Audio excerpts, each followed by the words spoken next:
Baiklah anak-anak, kita akan masuki pelajaran selanjutnya yaitu gerak pada makhluk hidup. Minggu lalu Ustazah telah menjelaskan gerak pada makhluk hidup pada hewan dan tumbuhan. Minggu ini Ustazah akan menjelaskan gerak pada makhluk hidup manusia. Adapun tujuan pembelajaran kita adalah menjelaskan sistem gerak pada manusia dengan benar dan mensyukuri nikmat kesehatan sistem gerak yang telah diberikan Tuhan. Sistem gerak pada manusia yang pertama adalah rangka.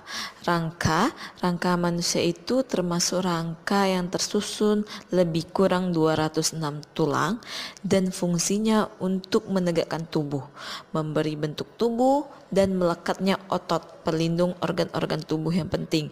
Jadi kita bisa bergerak ini, kita bisa berdiri ini dikarenakan ada rangka.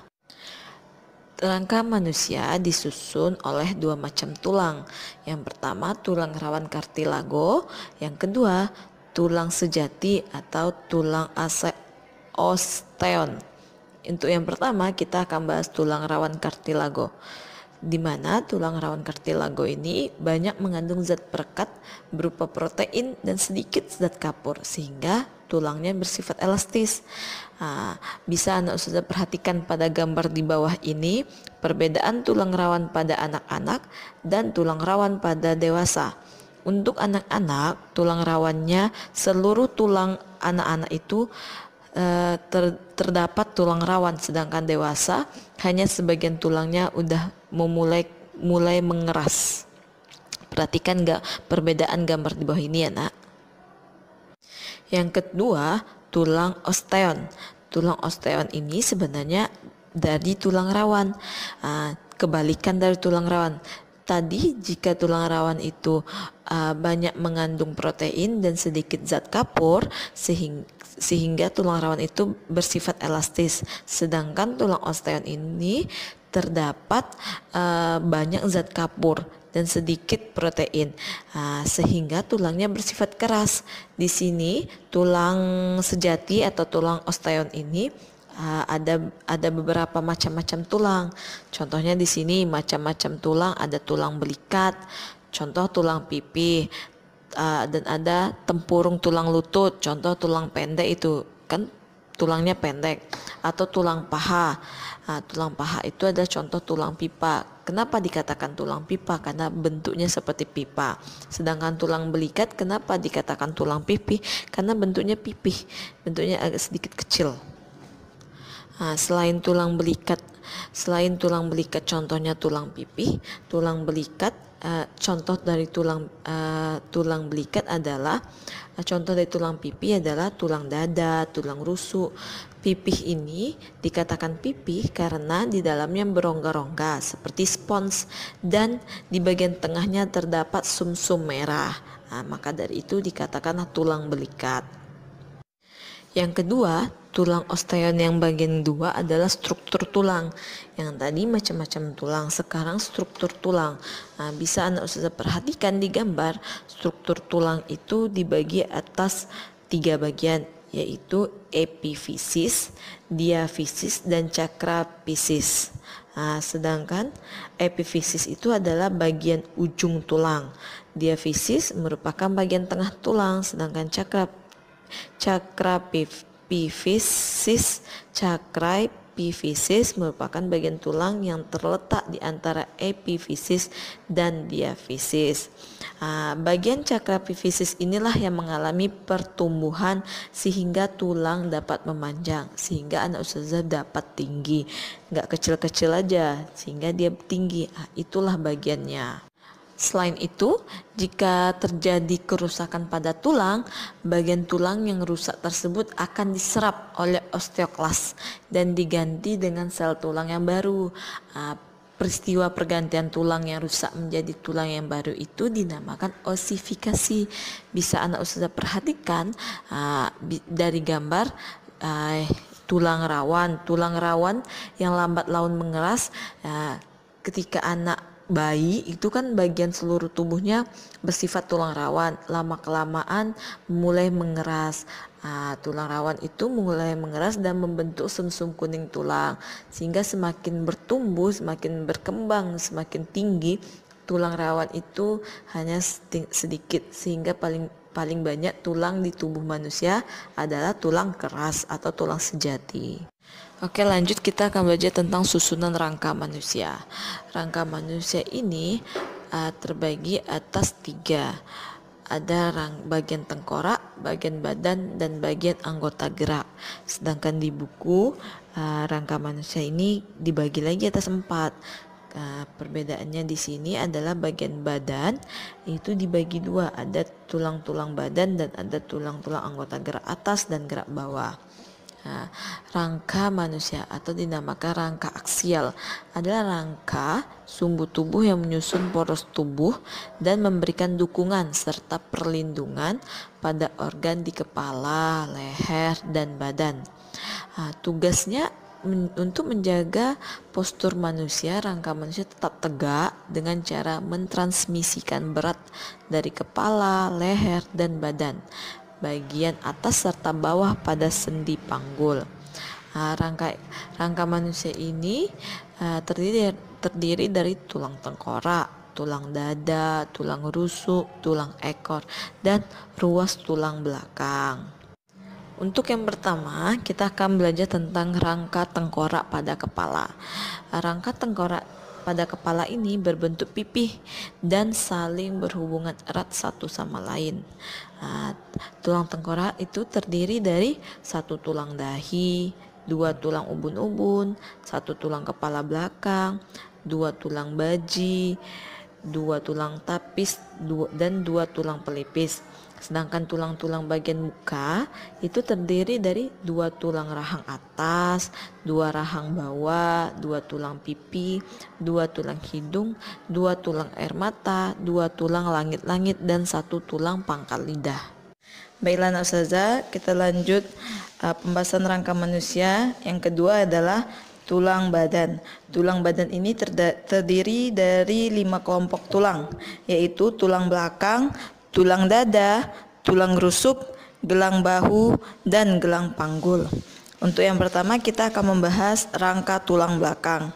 Rangka tulang belakang ini merupakan tulang yang memanjang, mulai dari leher sampai tulang ekor.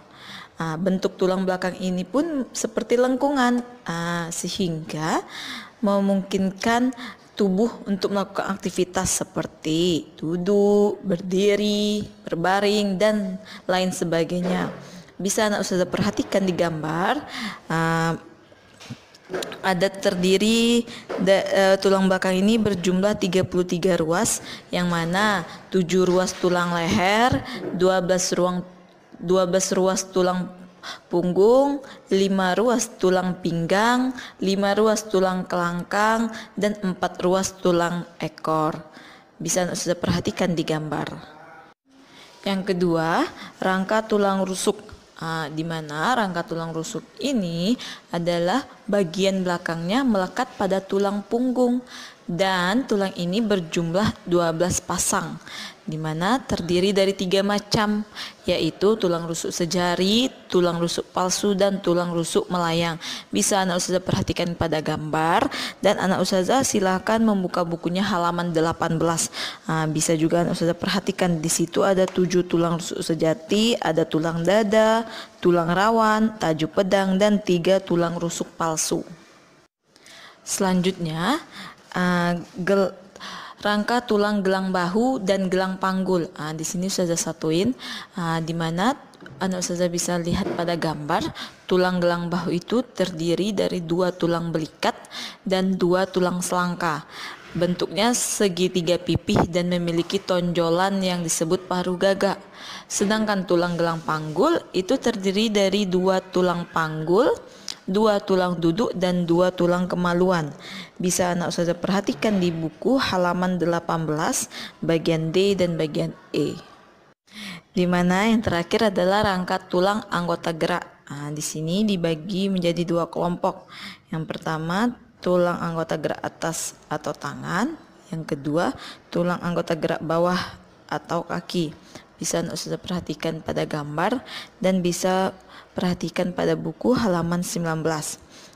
Tulang anggota gerak atas itu berjumlah 60 tulang, yang mana terdiri atas 2 tulang lengan atas, 2 tulang pengumpil, 2 tulang hasta, 16 tulang pergelangan tangan, 10 tulang telapak tangan, dan 28 tulang ruas-ruas jari tangan. Sedangkan anggota gerak bawah sama berjumlah 60 tulang, yang mana terdiri dari 2 tulang paha, 2 tulang tempurung, 2 tulang kering, 2 tulang betis, 14 tulang pergelang kaki, 10 tulang telapak kaki, dan 28 tulang ruas jari kaki. Lanjut kita akan belajar tentang persendian. Persendian ini adalah hubungan antar tulang. Tulang-tulang yang menyusun rangka manusia saling berhubungan satu sama lain, itu dinamakan persendian atau sendi. Di mana di sini berdasarkan sifat geraknya dibedakan menjadi 3. Ada sendi mati, sendi kaku, dan sendi gerak. Untuk yang pertama kita akan belajar tentang sendi mati atau dinamakan sinartrosis, di mana sendi mati ini adalah hubungan antar tulang yang tidak memungkinkan terjadinya gerak, maka dari itu dikatakan sendi mati. Jika penghubungnya tulang rawan disebut sinkondrosis. Contohnya hubungan antar tulang rusuk dan tulang dada. Jika penghubungnya jaringan ikat serabut disebut sinfibrosis. Contohnya hubungan antar tulang tengkorak atau dinamakan sutura. Bisa anak saudara perhatikan juga di halaman 19. Lanjutnya ada namanya sendi kaku. Sendi kaku di sini sering disebut amfiartrosis. Itu adalah hubungan antar tulang yang satu dengan yang lainnya yang hanya dapat digerakkan secara terbatas. Contohnya tulang rusuk dengan tulang dada dan antar ruas tulang belakang. Bisa anak ustazah perhatikan di halaman 20. Selain itu contohnya juga hubungan antar tulang-tulang pergelangan kaki dan hubungan antar ruas tulang-tulang belakang.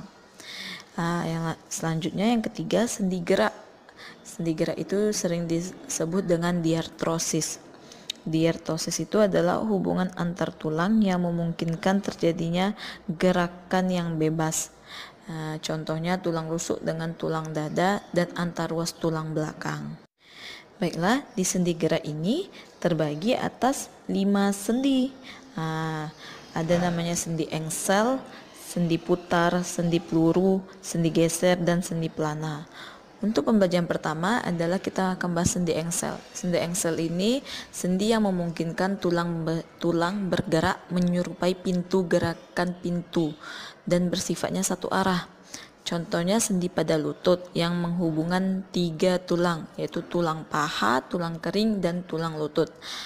Ini seperti engsel, seperti jika Anda sudah perhatikan di kehidupan sehari-hari seperti di pintu. Dia hanya satu arah saja. Yang kedua adalah sendi putar. Sendi putar ini memungkinkan salah satu tulang bergerak berputar terhadap tulang lain. Contohnya sendi di antara tulang hasta dan tulang pengumpil pada lengan. Bisa Anda sudah perhatikan di buku halaman 20. Selanjutnya sendi peluru. Sendi peluru ini sendi yang memungkinkan terjadinya gerak ke segala arah, seperti peluru. Pada sendi peluru ini sebuah tulang yang berbentuk lingkaran menempel pada rongga tulang yang lain. Contohnya di sendi peluru ini adalah hubungan tulang lengan dengan gelang bahu dan hubungan tulang paha dengan gelang panggul. Bisa Anda sudah perhatikan di buku di halaman 20. Selanjutnya sendi geser. Sendi geser ini sendi yang memungkinkan terjadinya sedikit gerakan bergeser. Contohnya, sendi geser adalah hubungan antar tulang-tulang pergelakan tangan. Bisa Anda sudah perhatikan juga di halaman 20. Di situ ada gambarnya dan ada penjelasannya. Yang terakhir kita akan belajar tentang sendi pelana. Sendi pelana ini adalah sendi yang memungkinkan terjadinya gerak 2 arah. Contohnya, hubungan antar tulang ibu jari dan tulang telapak tangan. Bisa Anda sudah perhatikan di buku halaman 20 dan perhatikan gambar yang telah sudah berikan.